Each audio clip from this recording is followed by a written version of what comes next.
Olá, estamos aqui para mais uma aula de filosofia do Escolha Educação. Meu nome é Michael Gonçalves, sou professor de filosofia e estou aqui para a gente fazer uma jornada interessante sobre um tema que é Parmênides e Heráclito, ser ou não ser? Eis a grande questão da filosofia, né? E se você está seguindo o nosso trabalho, está gostando das nossas aulas, está interessado em saber mais e ouvir mais e assistir mais dos nossos vídeos, curte nosso vídeo, assina o canal e ativa o sininho para receber as notificações. Dá uma olhada nas nossas lives ao vivo, sempre às terças-feiras às 20 horas. E comenta, manda umas dúvidas, né? Conversa aí o que você está achando de interessante, quais dúvidas, o que está faltando explorar, né? Como que eu posso melhorar essas aulas, o que está faltando de informação, o que está sobrando de informação. Tudo isso pode ser muito importante para desenvolver a qualidade das nossas aulas. Agora vamos com a vinheta.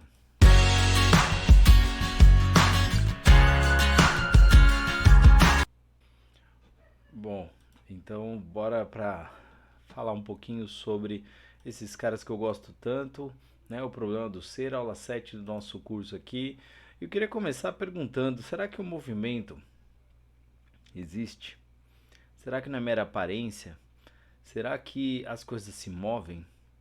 Para você talvez pareça muito óbvio que as coisas se movem, né? O tempo está passando, você está vendo eu me mexendo, você mesmo pode estar em trânsito, em movimento. Mas será que tudo isso não é uma ilusão da nossa mente? Será que as coisas na realidade estão em movimento ou elas estão paradas? As coisas são o que são ou elas não são o que são? Parece papo de doido, mas é uma conversa, um debate que aconteceu muito tempo atrás e que alguns pensadores se dedicaram muito a ele e deram origem a uma disciplina na filosofia chamada ontologia. O primeiro pensador que a gente vai explorar aqui é um cara chamado Parmênides. Dizia que tudo é imóvel. E nesse sentido, parece estranho, né? Dizer que tudo é imóvel, que tudo conserva, tudo permanece sempre tal e qual está. O ser é e o não ser não é. Não pode ser pensado nem comunicado. Porque o ser são as coisas. Todas as coisas, tudo que existe é ser. Tudo. Esse celular, esse vídeo, essa imagem, eu, Parmênides, tudo isso é ser. Seres vivos, seres animados, inanimados, tudo é ser. O não ser seria o inverso disso. E o que não é ser? Nada. E o nada existe em algum lugar? Na visão de Parmênides, não. Não existe nada. Talvez não só para ele, né? Mas pensando bem, né? Onde estaria nada, né? Na história sem fim tem o nada como inimigo, né? Como vilão, mas aí é uma outra coisa, uma entidade que não é o que estamos invocando ao dizer nada aqui. Então, o ser é e o não ser não é, ele invoca um princípio muito importante da filosofia grega, da filosofia antiga, o princípio do terceiro excluído, ou é ou não é. Não existe meio termo, não existe graduação para o ser. A graduação é para outras coisas, para outras relações possíveis. A gente vai chegar em algum momento da filosofia em que isso se torna importante, mas nesse momento é curioso o exagero, né? Porque ao afirmar que o ser é, a gente também precisa afirmar uma qualidade intrínseca do ser. Aquilo que é ser é sempre idêntico a si mesmo. Só existe uma coisa no mundo que é um determinado ser.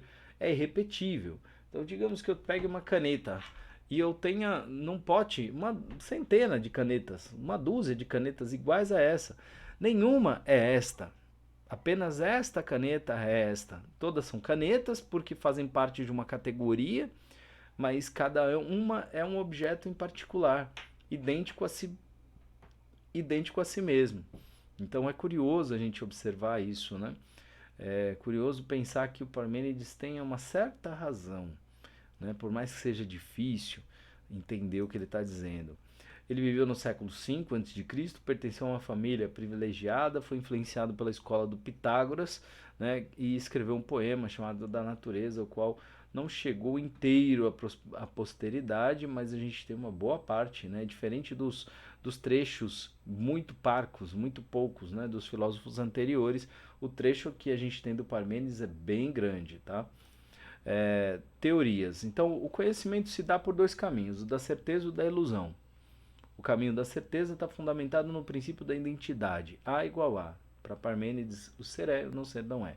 Então, a busca por uma verdade absoluta, por uma realidade única, ela já tem um fundamento bem interessante aí, né? E aí, tudo para ele é ser. O caminho da ilusão deriva então do fato de querermos pensar o mundo a partir do movimento. E o movimento é percebido pelos sentidos, e os sentidos enganam. Esse é um problema histórico na filosofia. Né? A percepção nos engana. Os seres humanos chegam apenas a um conhecimento falso e contraditório porque ele não deveria se amparar nos sentidos. Né? Ser e pensar são a mesma coisa. Parmênides identifica a estrutura do mundo com a estrutura do pensamento. Ou seja, se eu penso determinadas coisas, se eu penso nesta aula, esta aula existe no mundo, na realidade. Né? Então a realidade é estável, o universo não teve começo, não tem fim, por isso não tem arqué, não tem princípio, apenas logos, apenas uma lógica. Essa lógica da imutabilidade, incorruptibilidade, né? Então como se tudo fosse como uma esfera, né? E eles gostavam da ideia da esfera, né? Os filósofos antigos gostavam da ideia da esfera por ser um corpo, né? Que é simétrico, que é harmonioso na sua observação, na sua percepção. Então, a teoria do Parmênides do ser é que a gente identifica coisas, a gente vai percebendo coisas. No lugar onde você está, você vai olhar ao redor, você vai ver seres, você vai ver coisas, e isso é uma realidade inescapável. Por mais que você tenha certas dúvidas, de fato existem coisas, de fato existem seres, de fato existem identidades para esses seres. Alguma coisa neles confere a essas coisas uma certa permanência, uma certa identidade, uma certa característica, que faz com que eu, ao ver essa caneta, e você, ao ver essa caneta, reconheçam esse objeto como caneta. Tem uma identidade, tem alguma coisa aí. Ao me referir como Michael Gonçalves, se você concorda que eu sou Michael, né, chegamos à conclusão de que faz parte da minha identidade o meu nome, este nome, o nome Michael Gonçalves. Então, o que Parmênides está dizendo continua tendo uma validade, mesmo que pareça um pouco estranho afirmar que nada muda. Como assim nada muda? Mas você está dizendo que o Michael não vai deixar de existir? Que o Michael não envelhece? Que a barba dele não cresce? Que o cabelo dele não cai? Pois é curioso, curioso. Né? E aí a gente tem uma visão diferente num pensador chamado Heráclito. A gente já vai falar algumas frases aqui do Parmênides. Né? Só o ser é, pois o ser é, e o nada, ao contrário, nada é. Não te deixe arrastar pela a investigação pela múltipla experiência do hábito, o caminho do movimento e da ilusão. Pensar e ser é o mesmo. O ser é completo em todos os lados, comparável à massa de uma esfera bem redonda, equilibrada, desde o seu centro em todas as direções. Está aí um pouco do Parmênides para a gente pensar. O outro pensador, aquele que vai afirmar o não ser, eis a questão, aquele que vai completar a questão é o Heráclito, porque ele vai olhar para a realidade e ver não ser. E aí você vai falar, como assim? Ao olhar para a realidade, ele vê não ser? Porque ele vê tudo mudando o tempo todo. E se tudo muda o tempo todo, aquilo que eu sei sobre as coisas não é o que elas são, é o que elas eram, é o que elas não são mais. Então, as coisas são não ser. Se tudo muda o tempo todo, tudo é fluxo. O devir é fluxo, a realidade é fluxo, o logos é fluxo. E tudo tem, se tem um começo, a partir desse começo tudo entrou em movimento o tempo todo. Então ele dizia que tudo muda o tempo todo. Você não é mais a mesma pessoa do início dessa aula. Eu não sou mais a mesma pessoa do início dessa aula. Não se pode entrar duas vezes no mesmo rio, pois nem as águas são as mesmas, nem nós somos os mesmos. Falando de maneira simples, né? Recriando a fala de Heráclito de uma maneira simplificada, né? Pantarrei, tudo flui. Tudo que existe é não ser, é devir, é um eterno tornar-se, um vir a ser. Tudo que existe é eternamente outro, não ser. Então eu sou Michael, porque tem uma ilusão de permanência. É o contrário do Parmênides. Se a mudança era ilusão em Parmênides, para o Heráclito a permanência é uma ilusão. O Michael é um ser mutante, mudando. Eu prefiro ser essa metamorfose ambulante do que ter aquela velha opinião formada sobre tudo. Pois é, isso aqui tem um ponto, mas não é só isso, não é só, a gente está falando da natureza, estamos falando de tudo aquilo que é íntimo ao ser. E o Heráclito que viveu um pouco, né, um pouco depois ali do Parmênides, né, 540 a 480 a.C., pertencia à aristocracia local ali, né, da cidade de Éfeso, chamado de obscuro pelo seu temperamento, pelo estilo difícil de compreender, né, da qual restaram fragmentos, apesar de ele ser muito referendado, né, como o pai da dialética. Né, muita gente vai dizer que ele é um cara muito importante na história da filosofia mesmo, né? No fim da vida tornou-se uma espécie de ermitão, vivendo afastado nas montanhas e alimentando-se de plantas e ervas, né? Curioso. Teorias. A doutrina do fluxo, a unidade, o arqué do mundo consiste em uma eterna mudança, né? Ou o logos do mundo, né? A teoria dos opostos. O mundo é um equilíbrio de tendências opostas que, apesar de apontarem para direções contrárias, são na verdade idênticas. Os opostos movem todas as coisas, ou seja, as forças que regem a natureza, elas são idênticas e opostas. Idênticas e opostas, né, elas são correlatas, né? Elas não são absolutamente iguais, senão seriam um só. E aí uma influência parmenidiana, né? Mas aqui a gente teria uma ideia de que é pela oposição que as coisas se movem. Se as coisas estão bem, o que, que ele pensava de uma maneira bem simples? Se está tudo bem, para que mudar, né? Não é não? Então, se tem oposição, vai ter mudança. E o resultado das oposições não são necessariamente a permanência de um ou de outro. É algo novo, é a novidade. Então, parece que ele vai falar que existe uma ordem subjacente ao mundo, né? Uma harmonia oculta, e que se deve valorizar muito essa natureza, esse logos, né? Que rege essa harmonia superior. Né? E o elemento fogo, daria para dizer que é aquele elemento que simboliza muito bem a natureza das coisas, né? A supremacia, no sentido de que a natureza é mais ou menos como fogo, porque o fogo é esse elemento que se transforma e é o exemplo de movimento, porque ele está sempre em movimento, mas também é um ser que está arrumando para o seu fim, está se transformando e deixando de existir, passando a não ser. Né? E assim como todas as coisas estão sendo, não sendo. Ah, mas que loucura, pai. Pelo amor de Deus, tá louco?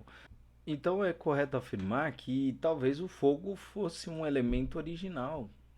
Olha que doido, né? Pensar no Big Bang, pensar no fogo como elemento original de todas as coisas, né? Bom, frases do Heráclito, citações. Não se pode entrar duas vezes no mesmo rio. O caminho para baixo e o caminho para cima são um e o mesmo. Só uma coisa é sábia, conhecer o pensamento que governa tudo através de tudo. O relâmpago, o fogo, governa o universo. Supremacia, então, do elemento fogo. Eu vou ficando por aqui porque eu acredito que já dei bastante coisa para você pensar. Eu vou fazer umas aulas com alguns exercícios para a gente analisar, para a gente conversar sobre esses temas, mas eu vou preferir deixar essa aula mais curtinha porque eu acredito que eu já dei bastante coisa para você pensar. A questão do ser ou não ser, ela é uma questão mal colocada, né? E a gente sabe da história do Hamlet, né? Que o Hamlet é um personagem trágico, né? Do Shakespeare, e que ele está tentando parecer louco diante dos tios que estão querendo matá-lo, né? Corre o risco de vida e tal. Ele quer parecer doido. E aí ele bota uma questão filosófica no nível hard, nível maior, nível mais forte, para parecer maluco. E aí ele pergunta a natureza das coisas, o ser ou não ser. E aí começa uma questão ontológica, como eu disse, né? A questão da ontologia, a questão da metafísica, porque a gente está tentando imaginar qual é a natureza das coisas do ponto de vista do pensamento.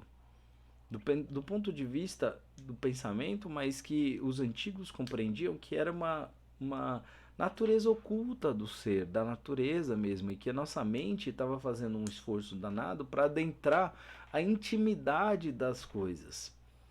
Então, assim, eles não tinham a capacidade de olhar para um microscópio, não tinham ainda o conhecimento técnico para isso, para saber se lá no fundo as células estão se movendo ou não. Se, tipo, eles não sabiam o que é célula, eles não tinham nenhuma noção disso, mas eles estão discutindo o que são as coisas. E aí, se por um lado o Parmênides parece estranho, porque ele vai afirmar que tudo é imóvel, como é que são as coisas fora de nós, sem a nossa mente para poder conectar o tempo e fazer o tempo ter sentido, né? Será que as coisas realmente fora de nós, sem a intervenção do nosso pensamento, elas não são apenas sucessão de momento, duração, né? E será que existe alguma forma de entender a natureza que não seja por meio do tempo, porque não existe outro entendimento da natureza que não seja humano, né? É curioso para a gente pensar. Mas o Parmênides parece ter perdido a batalha, porque ao olhar para a natureza, hoje, o Heráclito parece fazer mais sentido, porque se a gente olha a natureza mais íntima lá do átomo, parece que está tudo em movimento. Se a gente olhar para a natureza, como dizia o Einstein, né, dependendo do ponto de vista, é onda, dependendo da partícula, do ponto de vista da onda está sempre em movimento, do ponto de vista da partícula também. Então, em certa medida, o Heráclito faz tanto sentido, que ele meio que se impõe. Né? É um pensador muito poderoso mesmo. E talvez a questão da dialética que ele coloca, né, de que tudo se move por conta das oposições, e como isso vai ocupar o pensamento de Hegel mais para frente, é muito impactante na história da filosofia e torna esses dois pensadores, que são pouco estudados, é bem verdade, pouco mencionados, é bem verdade, eles estejam entre os mais importantes da história da filosofia, e eu penso que estão entre os mais interessantes para a gente começar a filosofar, para a gente começar a fazer a experiência numa sala de aula mesmo e ver as pessoas questionando, se confundindo, se posicionando, e eu acho isso muito legal, espero que você tenha gostado também. Se você ficou até aqui, deixa esse like aí pra gente, dá um soco no like e a gente agradece de coração, porque nesse momento é tudo que a gente pode esperar. Que você seja nosso seguidor, que você compartilhe nossos vídeos. Então, gente, muito obrigado pelo seu tempo. Até a próxima aula.